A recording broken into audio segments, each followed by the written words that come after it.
како што најавивте, моја заедничка наша соговорничка е Маријана Лончар-Вилковска, председателка на Организацијата на потрошувачите на Македонија.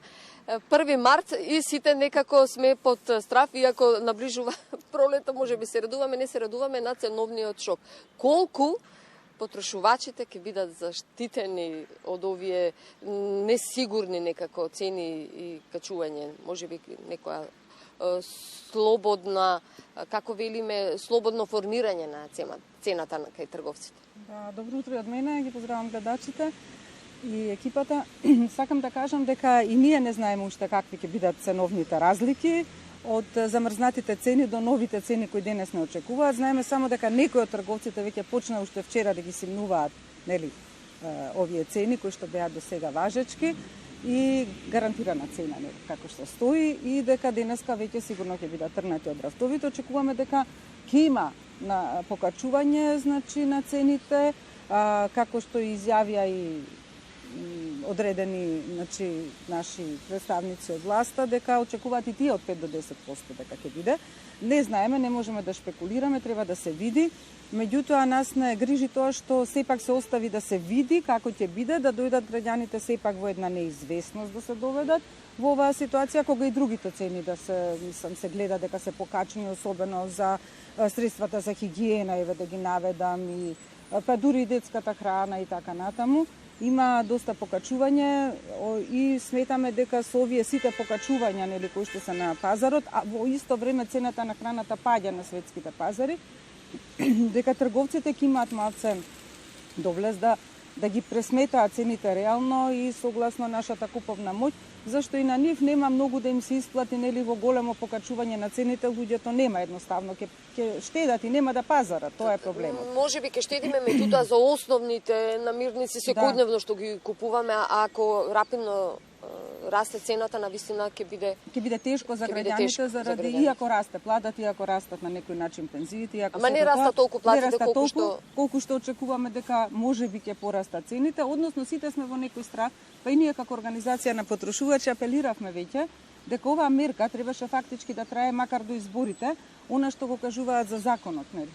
За новиот закон што ќе се донесе, меѓутоа тој ги уредува односите помеѓу бизнисот, значи трговци со добавувачи, производители со добавувачи и така натаму. Не е донесен, значи има вакатио нечесна пазарна пракса, нели, законот за нечесна пазарна пракса, да бидеме појасни. Има вакатио легис, мислам дека ќе биде почнувањето да важи на некои си има одредени одредби или на целиот закон, не знаеме во собраниска процедура каков ќе излезе, има и некои амандмани. Значи, тој уште не е донесен. Ако е важењето на законот за 6 месеци, ако нема да го спроведува државниот пазарен инспекторат, кој ќе биде надлежна комисија за заштита на конкуренцијата, таа е во сосема друга област, комисијата нема собствени, нели, инспекторати, односно инспектори каде може да делува. Нас не повикуваат да реагираме, ние ќе реагираме, меѓутоа како реагирате и како да реагираме? Постојано сакам да ве прашам, а тоа е прашање за секој потрошувач, како да се заштитиме барем во можеби во тие манипулации на цени, или тука сме некако Видете, тоа многу тешко се докажува и самата комисија за заштита на конкуренција кажа дека тие предмети каде што имаме злоупотреба на монополска позиција, доминантна позиција, користењето на предностите на пазарот, тешко се докажува дека постојат договори и слично. Можно е да постојат, меѓутоа и тоа треба да се докаже, затоа што иначку ќе обвините некого кој што не го направил тоа. Тие ги работат одредени предмети, меѓутоа овде ќе биде прилично тешко тоа да се спроведува. И сметаме дека едноставно требаше да потрае ова ограничувањето на цените барем до изборите, нели? Односно до донесувањето на законот и стапувањето негово на сила додека не се види како ќе функционира и КЗК, Комисија за заштита на конкуренција, како ние. Кај нас е проблемот што ние се уште врз основа на закон за потрошувачи не можеме да поведеме колективна заштита на потрошувачи. Ние имаме доставено до Министерство за економија барање да бидеме препознаени како тело за заштита на колективна заштита на потрошувачите, меѓутоа еве сега сме во фаза, во процес, меѓутоа останува една дупка во законот, односно законот за парнична постапка треба да се смени за да се препозна колективната тужба.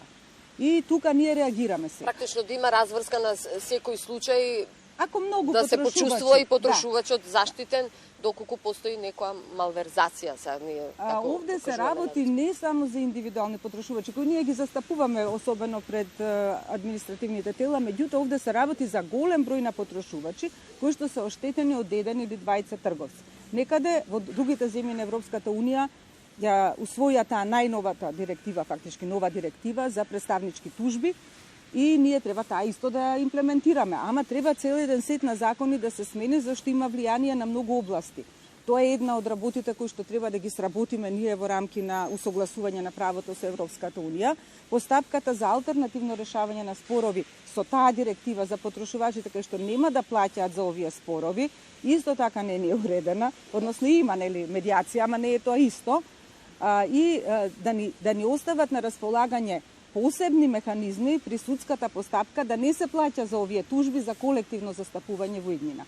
Така да тоа е огромно подрачје каде потрошувачите добиваат многу голема сила, а и ние како организација можеме да ги застапуваме сите. Сосема на крај одговоривте она што сакав да ве прашам за усогласување на законите со Европската унија, се со единствена цел можеби да ни олесни нас како потрошувачи, а и несомнено според она фактичката состојба што ја кажавте, е несомнено тие да се усогласат, да се донесат во собранието. Сега со овие ценовни шокови, како што ги кажуваме, или рапидно качување на цените и онлайн, она што постојано го апелираме, ке може да има уште поголема можност за купување. Па да, луѓето се лажат, видите, пред некој ден реагираше и реагира видни личности, значи од здравството заради измамно рекламирање на одредени производи, каде што трговецот беше казнет, меѓутоа се продолжува со истата пракса. И господинот Пановски, доктор Пановски, Вело Марковски, така натаму, па дури ја злоупотребува и естрадни личности ги злоупотребува во рекламирањето на лекови против паразити, до некои чаеви и така натаму, пак ги апелираме да не ги купуваат потрошувачите, затоа што ако ништо друго, дел од семејниот буџет го троша таму кај што не треба. И други производи кои се продаваат, значи онлайн, кои што не се од овластени трговци регистрирани, кои што имаат продавници онлайн, јасно знаеме што да направиме. Овде не добиваме нити фискална сметка, ако е технички производ не добиваме ни гаранција, ни гарантен лист. Често пати се доставуваат без одредени делови. Како велиме, фрлени пари во ветер. А и поттикнуваме и ние самите таква нелојална трговија. Навистина ви благодарам за директното вклучување во утринската програма. Колку можевме да допреме до потрошувачите, да бидат внимателни? Да бидат внимателни и нека ги следат цените, нека едноставно гледаат на пазарот каде е поевтино, ама и квалитетно, сепак да не биде тоа неквалитетно. Уште еднаш ви благодарам за разговорот.